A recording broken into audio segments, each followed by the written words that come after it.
My patients tell me about the frustrations, the embarrassments, and the isolation they have experienced with their hearing loss.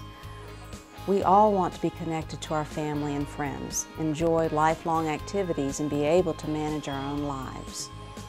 When you have hearing problems, you misunderstand and you don't trust what you hear. Trying to cope with all this as well as figure out how to correct the problems can be confusing. As a doctor of audiology, my training and years of experience help me to provide accurate and complete testing of your hearing. The best part for me are all the happy stories my patients tell me about hearing what's going on around them. Folks don't have to shout or repeat. The grandchildren start to make a little more sense. Though none of the men like hearing more clearly all those chores their wives want them to do. I remember the first day I got them, I went out and took a walk around the block like I normally do in the morning, and it was great to hear all the birds that I hadn't heard for years and years.